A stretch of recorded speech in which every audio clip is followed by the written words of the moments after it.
Petrus pasal yang pertama ayat 9 sampai 18. Jadi kita lanjutkan yang kemarin ya. Oke, saya akan mulai latihan berikutnya ya. Tetapi siapa saja yang tidak memiliki semuanya itu menjadi buta dan picik ya, karena ia lupa bahwa dosa-dosanya yang dahulu telah dihapuskan. Karena itu, saudara-saudaraku, berusahalah sungguh-sungguh supaya panggilan dan pemilihanmu makin teguh. Sebab jikalau kamu melakukannya, kamu tidak akan pernah tersandung.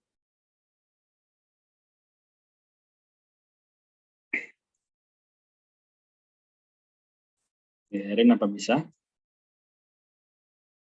Bisa kok. Ayat 11 ya? Ya. Ayat 11, dengan demikian kepada kamu akan dikaruniakan hak penuh untuk memasuki kerajaan kekal, yaitu kerajaan Tuhan dan Juru Selamat kita, Yesus Kristus. B. Sorotan kebenaran ilahi. 1. Kemuliaan kesaksian para rasul. Ya, silakan Marta. 12. Karena itu aku sendiri bermaksud mengingatkan kamu tentang semuanya itu, sekalipun kamu telah mengetahuinya dan teguh dalam kebenaran yang telah kamu terima. Ayat 13, aku menganggap sebagai kewajibanku untuk tetap mengingatkan kamu akan semuanya itu selama aku belum menanggalkan kemah tubuhku ini. Sebab aku tahu bahwa aku akan segera menanggalkan kemah tubuhku ini, sebagaimana yang telah diberitakan kepadaku oleh Yesus Kristus Tuhan kita.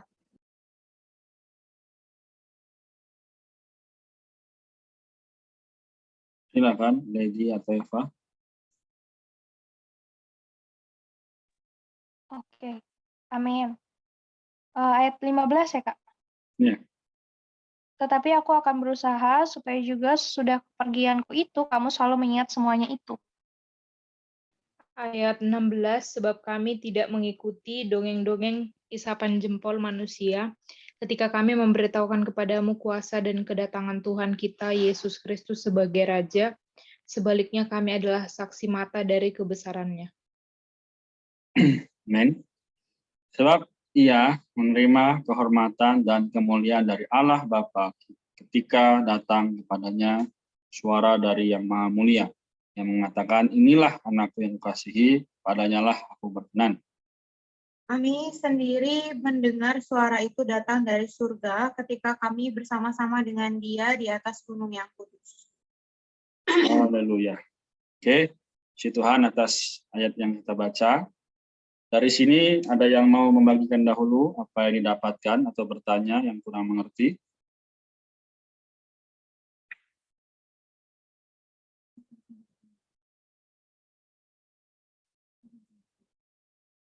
Oke, kalau belum ada saya sampaikan sedikit, nanti teman-teman boleh menambahkan ya. Jadi dari ayat 9 sampai 18 ini kita telah melihat bahwa dikatakan ayat 9 ya, tetapi siapa saja tidak memiliki semuanya itu menjadi buta dan picik, karena ia lupa bahwa dosa-dosanya yang dahulu telah dihapuskan. Semuanya itu apa? Ya kita lihat, kita catat lagi ya. Kita tahu bahwa di sini dibilang adalah mengacu kepada semua kebajikan yang dibahas dalam ayat 5 sampai 7. Dari iman sampai kasih ya. Jadi kalau tidak memiliki ya yang di atas ini ya, apa namanya? Tadi iman, kebajikan, pengetahuan ya, penguasaan diri, tekunan, ya, kesalehan, kasih terhadap saudara-saudara seiman, ya, terhadap semua orang. Jadi ada 8 poin ya. Teman-teman, kalau tidak ada semuanya ini, maka apa? Orang itu akan menjadi buta. Buta secara rohani atau spiritual. Ya, jadi betul-betul kalau tidak ada kebajikan atau iman atau hilang salah satu saja, maka orang tersebut pasti akan menjadi buta. Ya, dia tidak bisa merasakan kehidupan rohani, dia tidak bisa merasakan kenikmatan akan firman Tuhan, gitu ya. Dan ini sungguh amat mengerikan. Ya, jadi sebenarnya harusnya ya tinggal dibaca. Ya, kalau kita nggak baca firman ini, kita juga nggak akan tahu ada 8 perkara ini, ya enggak? Nah, jadi sebenarnya ini sudah begitu limpah, sudah tersedia. Seperti contoh, misalnya kita pulang ke rumah. Kita pulang ke rumah, ternyata di rumah kita, orang tua kita sudah masak, di meja itu penuh, gitu ya, semua makanan. Tapi malah apa? Kita langsung naik ke kamar, nggak makan. Kelaparan nggak? Pasti ya. Padahal makanan sudah tersedia. Gitu. Nah, artinya sekarang firman Tuhan sudah ada di depan mata kita. Maka kalau kita nggak sungguh-sungguh datang, kita nggak sungguh-sungguh menikmati, apa yang terjadi? Kita buta. Maka ayat 10 Petrus berkata, ayo saudaraku berusaha sungguh-sungguh supaya panggilan pemilihanmu makin teguh. Nah ini ya. Jadi benar-benar bagaimana sikap kita harus melihat dengan benar. Ya, firman yang telah disampaikan ya, dari awal kita Kejadian sampai Wahyu nanti ya, kita sudah baca, kita sudah memilikinya, tinggal kita nikmati. Tapi kembali lagi, mau nggak kita nikmati? Ya, mau nggak kita makin teguh di dalamnya? Ya, sebab jika kita melakukannya, kamu tidak akan tersandung. Jadi sekali lagi, perkara tersandung atau kita kesulitan dalam kehidupan rohani adalah perkara kita mau menikmati apa enggak. Sangat simpel, sangat sederhana. Kalau kita nggak mau berjuang, ya kita malah sibuk sendiri mengerjakan hal yang lainnya, yang terjadi adalah kita pasti tersandung. Pasti, tidak mungkin enggak. Dan ketika kita banyak, misalnya ada ya tanda kutip pelayanan, ada kutip kita ya hidup sebagai orang muda yang energik ya. But without the Bible, tanpa firman Allah, itu semua menjadi sia-sia. Maka ya 11 dikatakan lagi, Petrus sungguh amat tegas ya. Dengan demikian kepada kamu akan dikaruniakan hak penuh untuk memasuki kerajaan kekal, yaitu kerajaan Tuhan dan Juru Selamat kita Yesus Kristus. Tapi hak ini diberikan hanya kepada mereka yang sungguh-sungguh. So, kalau nggak sungguh-sungguh, hak itu nggak diberikan. Ya, atau secara otomatis hak itu tidak akan kita dapatkan. Seperti apa? Contohnya, ada yang ingat kisah siapa yang menukar sup kacang merah? Ada ingat? Esau. Yes, Esau dan Yakub ya. Dia kehilangan hak keseluruhannya hanya karena kelaparan. Hanya karena apa? Sup kacang merah. Nah, hari ini begitu banyak sup kacang merah di depan kita. Ya, kesuksesan, keberhasilan, apalagi perkara-perkara yang kita anggap baik ke depan, tapi ternyata hak keseluruhan kita jual. Hak keseluruhan itu apa? Kenikmatan akan Kristus, kenikmatan akan firman Tuhan, ya, kekudusan kita secara otomatis hilang. Ya. Jadi kita nggak bisa lagi untuk apa? Masuk kerajaan kekal. Sulit. Nah, maka kalau kita sudah jatuh pada hal tersebut, apa yang perlu kita lakukan? Yaitu tadi pagi, ya, Amsal. Kata apa? Barang siapa mengakuinya, dia akan disayangi. Nah, ini teman-teman baru kita lihat ya, begitu Alkitab berhubungan sekali. Ya, mengaku dosa, diselamatkan, jangan lagi seperti orang-orang kebanyakan ya. Mereka jatuh kepada perkara yang sama. Ya, oleh karena itu, mari kita sama-sama melihat perkara ini penting. Lalu apa? Adanya sorotan kebenaran ilahi, kemudian kesaksian para rasul. Ya, nanti saya akan bahas, saya tambahkan. Ya, saya akan beri waktu kepada teman-teman jika masih ada yang mau membagikan yang didapat atau bertanya. Ini ya, saya Tuhan. Masih ada? Silakan. Masih ada waktu.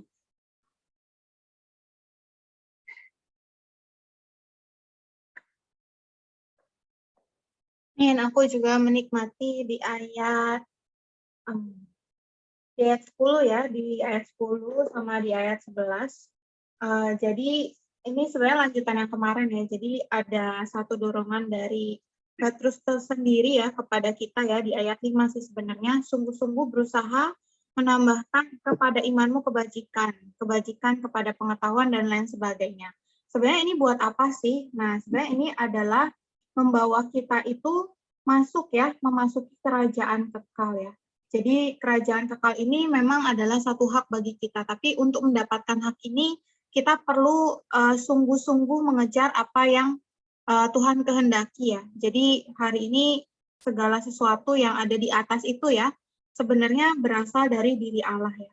Tadi aku juga terkesan bahwa ketika kita melakukan semuanya itu ya, kayak nambahin iman kepada kebajikan, kebajikan kepada pengetahuan, pengetahuan kepada penguasaan diri, maka kita tidak menjadi orang yang tersandung. Nah, maksudnya yang tersandung ini, ya kita merasa kalau misalnya ya kita hidup bergereja, terus kita pelayanan sama-sama gitu ya, terus ada orang yang nyakitin hati kita terus jadi mundur ya di dalam pelayanan. Nah, ini tuh artinya iman kita kurang teguh gitu. Artinya kita belum betul-betul berpegang pada firman. Akhirnya kita menjadi orang yang undur ya di dalam penghidupan bergereja, atau lebih lagi kita menjadi orang yang meragukan Tuhan gitu. Oleh karena itu Petrus ini kembali meneguhkan kita ya di ayat 12 dikatakan, sekalipun kamu telah mengetahuinya dan teguh dalam kebenaran yang telah kamu terima. Jadi hari ini kebenaran yang kita terima itu biarlah bukan hanya hitam di atas putih ya, tapi juga menjadi iman di dalam kita ya. Iman ini yang terus meneguhkan kita untuk masuk ke dalam hak yang Tuhan berikan kepada kita, yaitu kerajaan kekal. Jadi ya hari ini puji Tuhan, ada satu hak istimewa yang Tuhan berikan kepada kita, tapi terlebih dahulu kita perlu menambahkan segala hal yang ada di ayat 5 itu sebelumnya. Sehingga di dalam penempuhan kita mendapatkan hak kita dalam kerajaan kekal ini, kita senantiasa berdiri teguh, bahkan kita tidak tersandung oleh manusia. Puji Tuhan. Amin. Saya ada lagi? Atau bingung?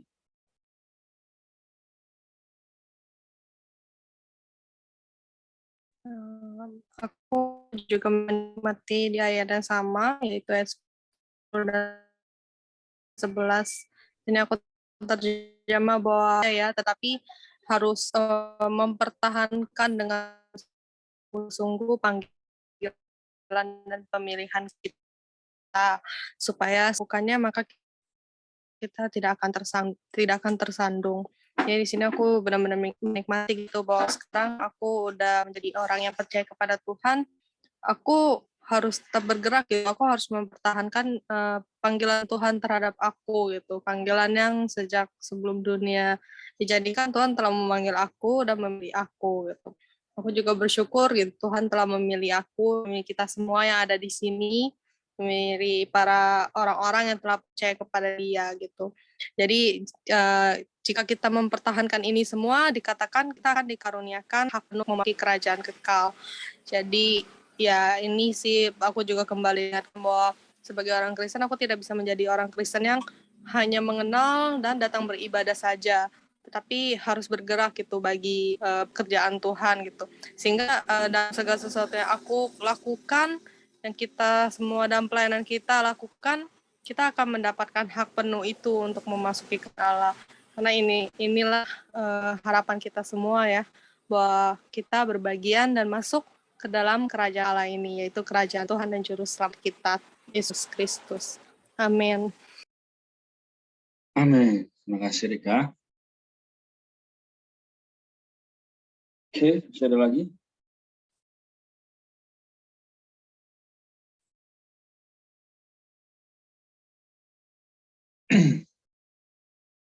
Jadi saya hitung 1 sampai 10 ya. Kalau tidak ada, saya akan sekalian tutup. 1, 2. Aku. Di ayat 10 ya aku ya juga ada terkesan dibilang, karena itu saudara-saudaraku, berusahalah sungguh-sungguh supaya panggilan dan pemilihanmu makin teguh. Sebab jikalau kamu melakukannya, kamu tidak akan pernah tersandung. Seperti kata Cimaria tadi ya, dibilang kalau misalkan kita masih ada banyak sakit hati ya, kalau nggak salah ya tadi ini gitu ya, artinya iman kita tuh kurang teguh. Artinya jika ada perkara gitu di luar yang bisa belum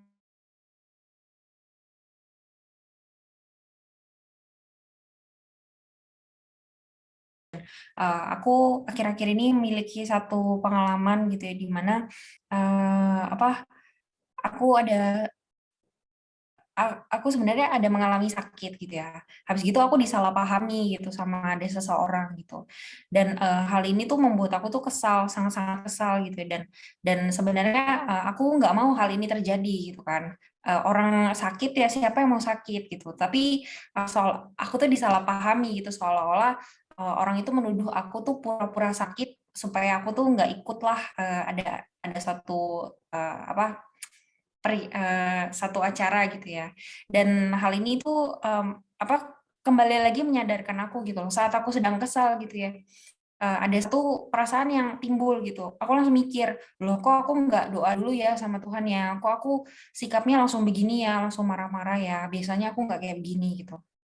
Dan ini juga kembali lagi menyadarkan aku bahwa ya aku nih ternyata belum begitu sungguh-sungguh gitu, belum benar-benar teguh di dalam iman, sehingga aku juga masih mudah digoyahkan dan masih mudah untuk istilahnya tersandung gitu ya kepada apa namanya orang gitu.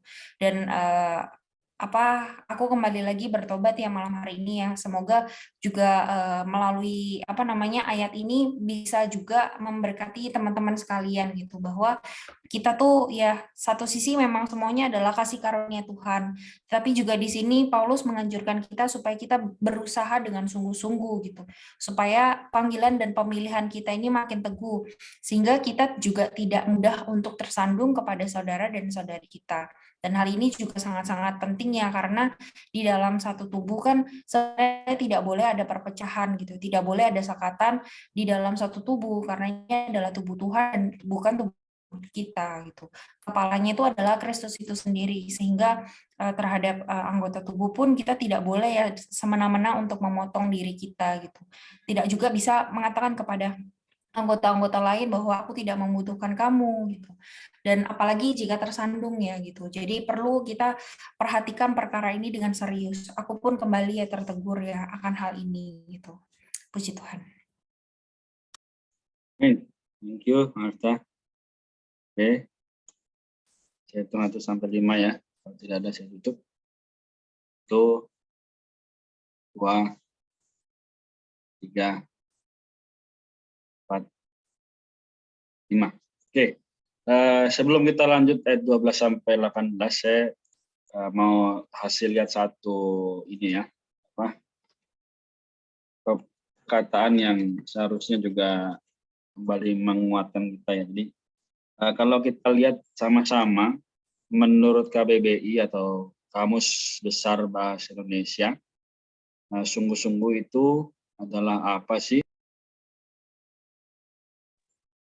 Oke.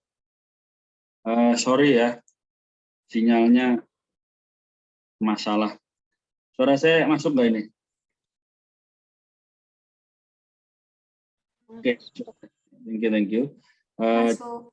Ya, kita lihat sama-sama bahwa sungguh-sungguh itu menurut KBBI adalah 1, tidak main-main, ya 2, dengan segenap hati, ya 3, dengan tekun, ya. Jadi 4, benar-benar, nggak salah ya. Jadi tidak ada yang bohong, tidak ada yang dusta, ya.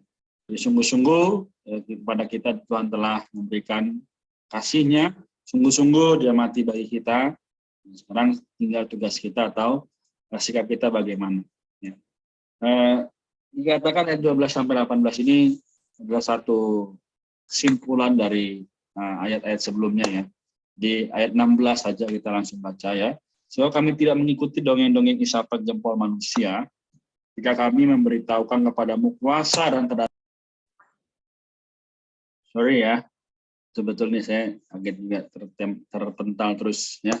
Jadi langsung aja ya. Jadi 16 nanti teman-teman boleh baca sendiri. Kayaknya kalau share screen agak berat ya.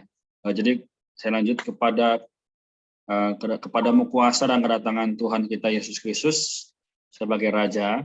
Sebaliknya kami adalah saksi mata dari kebesarannya.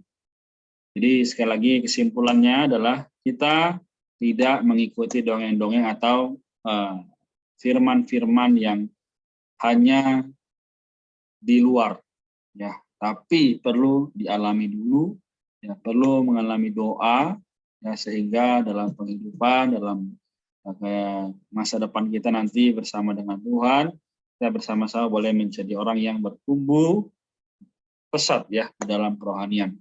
Jadi pada malam ini ayat tadi sudah menguatkan kita semua harusnya, ya. Jadi kita terus mengejar bagaimana penghidupan kita bersama dengan Tuhan. Jadi saudara-saudari, ya, teman-teman semua di sini, ya kita tidak ada kata lain selain firman yang bisa menguatkan, yang bisa meneguhkan kita di dalam kehidupan hari ini. Ya, sisa 2 bulan di tahun ini, ya kita harus benar-benar sungguh-sungguh ya memberitakan, mengejar Kristus kepada diri sendiri, pada orang lain, ya supaya bukan hanya kita yang selamat, tapi justru warga, saudara, teman kita, ya.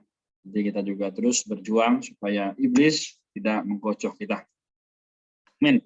Saya rasa cukup sampai di sini, ya. Kita sudah mendapatkan makna semua. Karena itu kita tutup ya dalam doa. Adakah yang bersedia untuk mendoakan malam ini? Bacaan kita.